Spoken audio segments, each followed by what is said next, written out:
Namaste, this is Akshara. And I am Shravan. Welcome to our Golu, themed Timeless Lessons from the Mahabharata, where we have attempted to appreciate the teachings of the great epic through the dolls that we could use for depicting different scenes. Starting with Ganapati, the auspicious one, who served as the scribe to sage Vyasa. We've moved on to the story of King Yayati, which reminds us of the limitations of youth and also tells us about King Puru, one of the earliest ones in the lineage of the Kuru clan. Then, many generations away, comes our King Shantanu and Ganga Devi, playing the unfaltering instrument to complete the fruits of ill actions of the seven Vasus in their previous birth. Then comes our eighth Vasu, Devavrata, also known as Bhishma. We have talked about his woe here and the background behind it. Parallelly, during the Dwapara Yuga, we have shown the story of Sri Krishna's birth and the various incidents of his childhood till Kamsavada.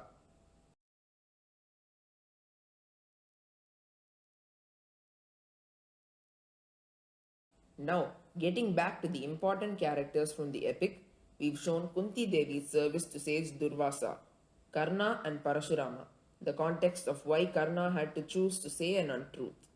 Then Arjuna, the teacher Drona's pet at the Gurukula, the context of Duryodhana and Karna's friendship, Bhima's wedding with Hidimbi during their course in the forest after the Lakh Palace incident, and how even such a tough situation proved beneficial to Arjuna in the war, when the valorous Ghatotkacha helped in the major destruction of the Kaurava forces and also saved Arjuna's life by receiving the blow of the Shakti Astra fired by Karna. Then, post the wedding of the Pandavas with Draupadi, they returned to Hastinapura but were offered only the snake ridden lands of Takshaka, the Khandava Prastha, which they very effectively converted into the land of Indraprastha. Lord Krishna advises Yudhishthira to perform the Rajasuya Yaga and become a king of an independent state. But there was a hitch. The notorious Jarasandha, who had to be handled. Bhima was undoubtedly the person for the job. But with the tricky nature of Jarasandha's birth, he had to rightly take in Krishna's clue. After the fall of Jarasandha, the path was clear for the yaga to proceed. All went well except for Shishupala, whose uncontrolled anger saw the fall of his head at the royal court of Indraprastha. Moreover, the physical fall of Duryodhana in the palace of Yudhishthira increased the friction between the cousins. Backed by the wicked thinking of their uncle Shakuni, the Pandavas were invited to a game of dice and tactfully deceived, thereby depriving themselves of the beautiful lands of Indraprastha that they had built. And why talk of the land? They even lost themselves and their devout wife Draupadi in the foul play that was silently watched by the elders who couldn't justly stop the scene. The Pandavas were exiled to the forest, and here we've shown the testing times that they underwent there, all to shine just like glowing gems. The unexpected visit of sage Durvasa, the sudden test of Lord Yama in the guise of the Yaksha, Lord Shiva, who tested Arjuna before offering the divine Pashupatastra, and the mighty Bhima, who found that he couldn't move a little monkey's tail on his path, finally realized that it was no ordinary monkey but his Vanara brother Lord Hanuman, to whom he surrenders and learns the advanced skills of warfare. Lord Hanuman also blesses the Pandavas with the divine flag Kapidwaja, which stood in Arjuna's chariot. 12 years passed by, and the 13th year of Ajñātavasa was the most difficult one. The Pandavas passed it in disguise at the kingdom of King Virata. Towards the very end of this period, when the Kauravas sensed that the Pandavas could be in the kingdom of Virata, they declared war on the Virata kingdom. King Virata was in another war when the Kaurava forces struck the kingdom.